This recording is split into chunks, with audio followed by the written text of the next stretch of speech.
temps tu te sens proche de l'autre quand tu partages un retard d'1h57.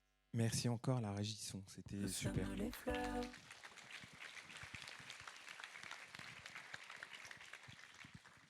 Timothée, il avait 16 ans quand il a écrit ce truc. Et en parlant de culture d'entreprise, un moment de culture, c'est quand on prend les transports en commun et qu'on se dit, là, qu'est-ce qu'on a de différent ou de commun avec les gens avec qui on est à côté? On ne va pas leur parler, pourtant on va passer un moment ensemble. C'est ce qu'on va faire ce matin, on ne se connaît pas. Moi, je connais quelques visages dans cette salle, mais pas plus. Et on va a priori passer un moment pour parler de culture d'entreprise, ce qui nécessite normalement une grande intimité et aller au-delà de sa pudeur habituelle. Je vais vous poser quelques questions. Et je vous informe déjà que c'est filmé. Donc comme il y a une question qui va être un peu dérangeante, vous n'avez le droit de ne pas répondre, mais les gens qui vont répondre, c'est filmé, et après je balance tout sur les réseaux sociaux. Qui a écouté un CD depuis le 1er janvier? Qui a écouté un vinyle depuis le 1er janvier? Il y a plus de gens qui écoutent des vinyles que des CD, alors qu'il y a 10 ans on a dit que le vinyle était mort.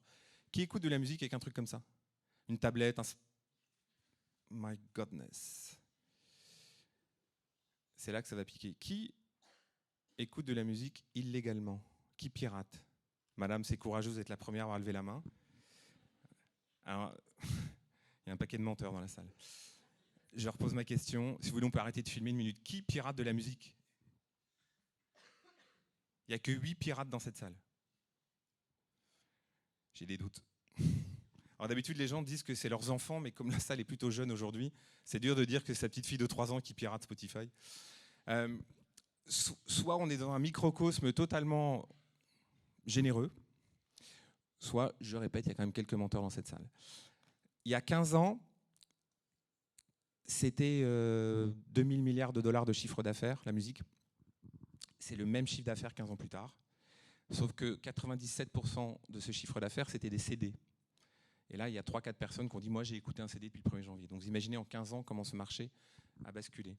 Et du fait des nouvelles technologies, je vais faire quelques amalgames parce que la séquence d'intervention est assez courte et je veux la respecter. Donc je vais faire quelques amalgames, quelques réductions cognitives.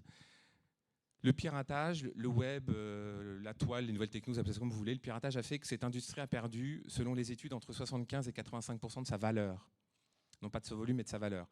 C'est une crise industrielle de la même ampleur que la métallurgie ou le textile au XXe siècle. Et chez Sony Music, on a répondu à cette crise liée au piratage par 5 plans de sauvegarde de l'emploi en une dizaine d'années. La maison est passée de 1000 personnes à 200 personnes en moins de 10 ans.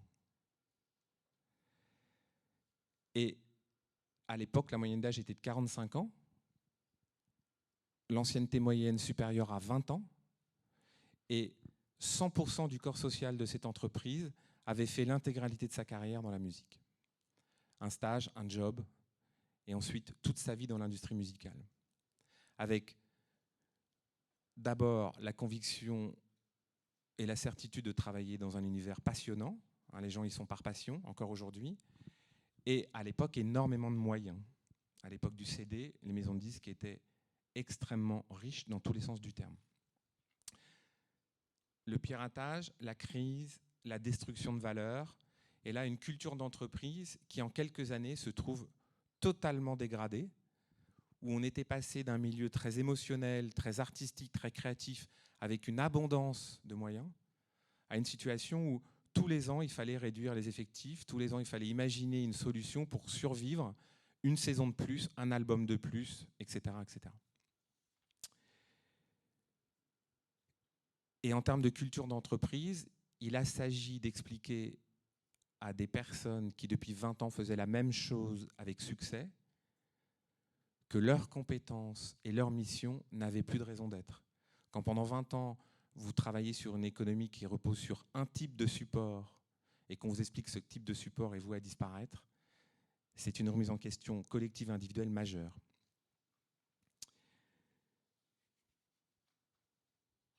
La réponse en termes de culture a été la suivante.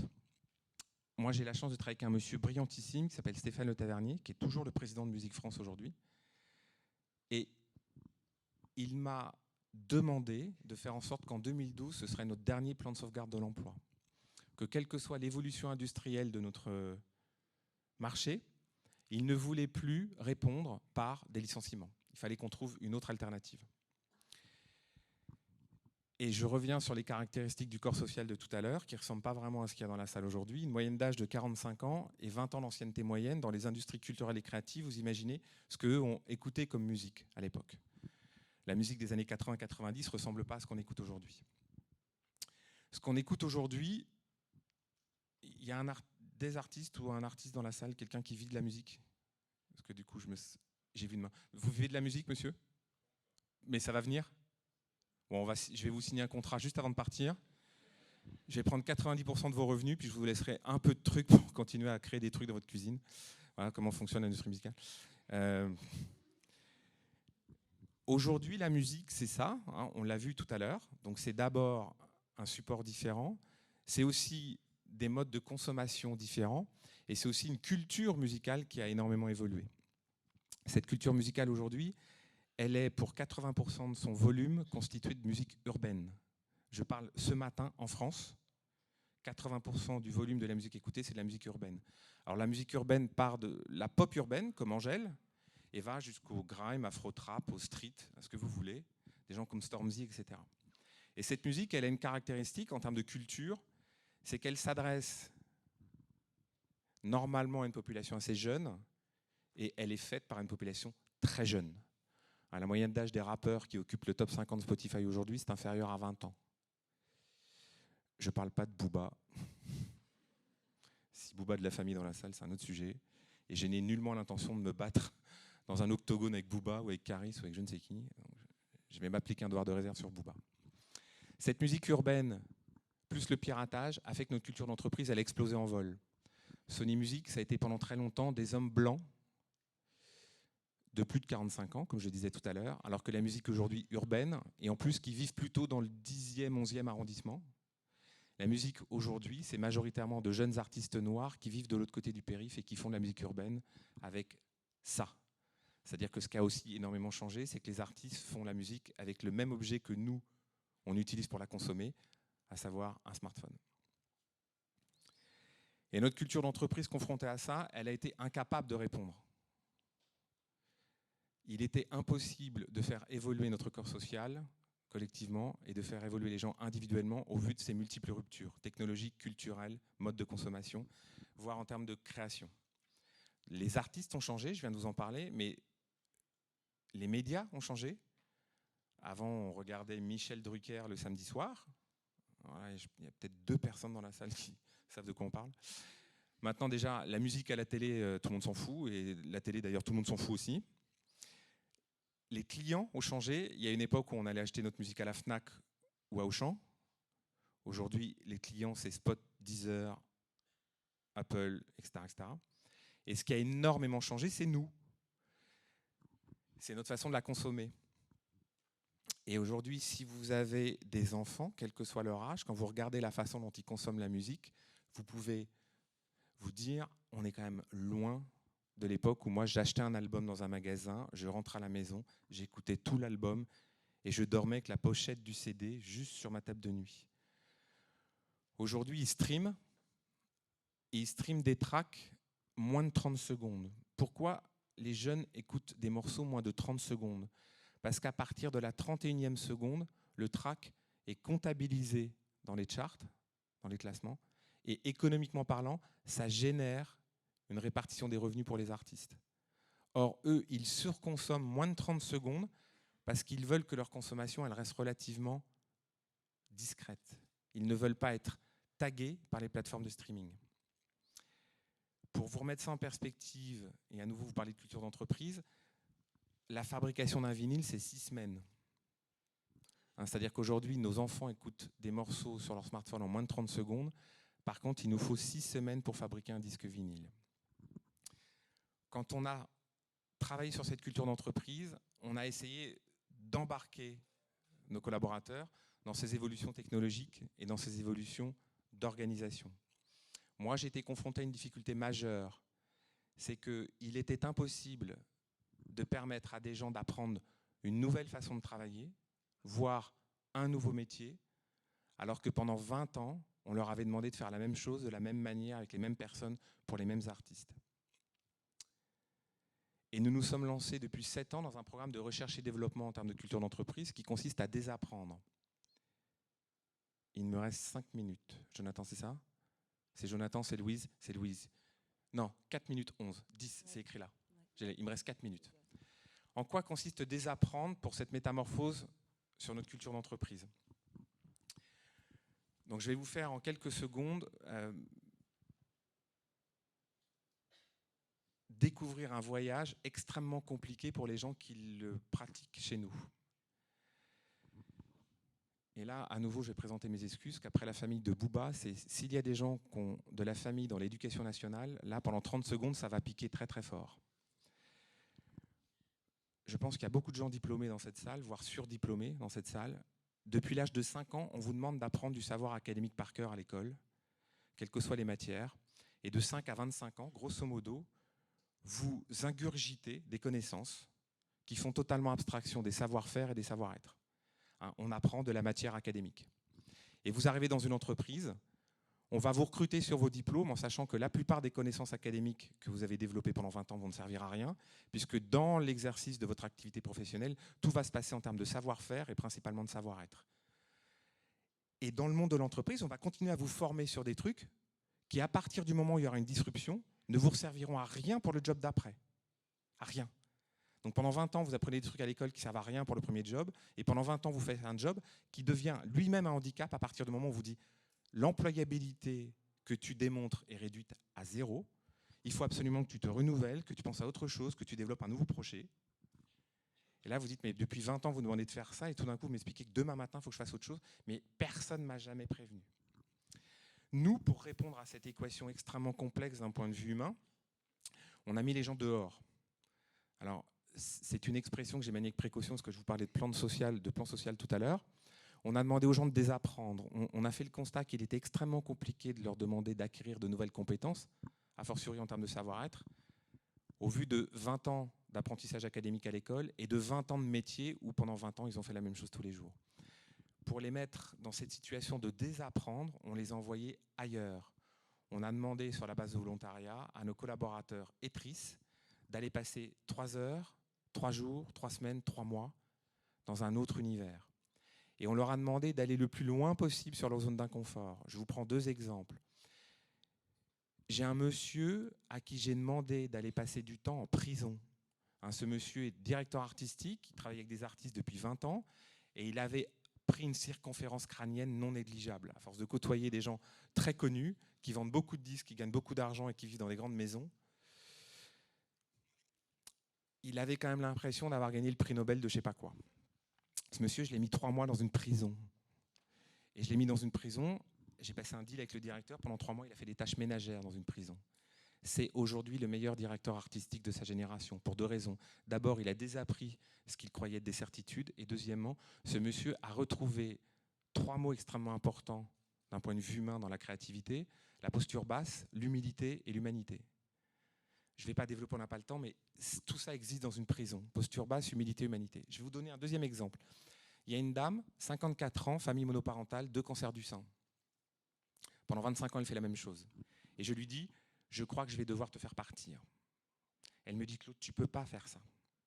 Alors je lui dis, je vais te faire partir, mais pas définitivement. Je vais juste te faire partir un temps très court. Cette dame, je l'ai envoyée travailler dans un laboratoire pharmaceutique. Vous imaginez, une femme qui fait 2 cancers du sein, je l'envoie dans un laboratoire pharmaceutique.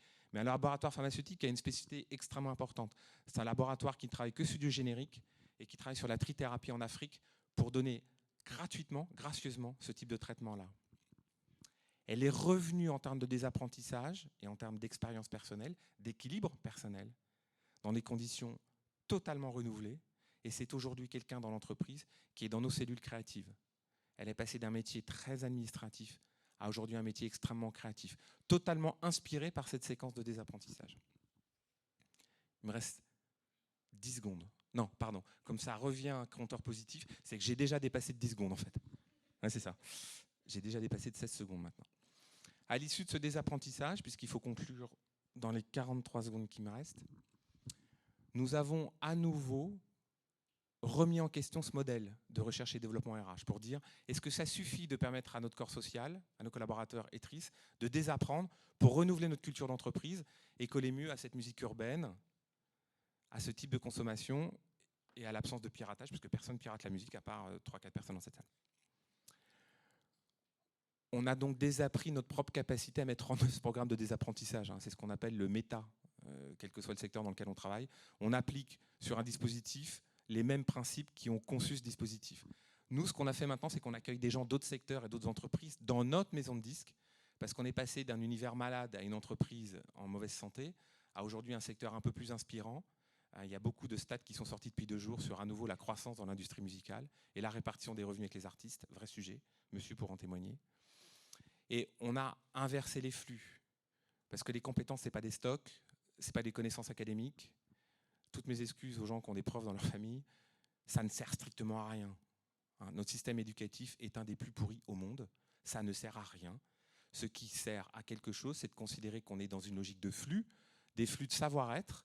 Donc on va envoyer des gens dans des endroits pour qu'ils conçoivent ou inspirent d'autres personnes, et en retour, on va recevoir d'autres flux, c'est ce qu'on fait aujourd'hui. On accueille des gens dans notre entreprise qui est considéré comme un univers inspirant pour d'autres secteurs d'activité. Avant de laisser la parole peut-être à une ou deux questions, si c'est le format, je me tourne vers Jonathan et je cherche Louise du regard qui est là. Super. La conséquence de cela aujourd'hui est que nous sommes sur une ligne de crête extrêmement fragile sur 3 points en termes de culture d'entreprise. L'intergénérationnel.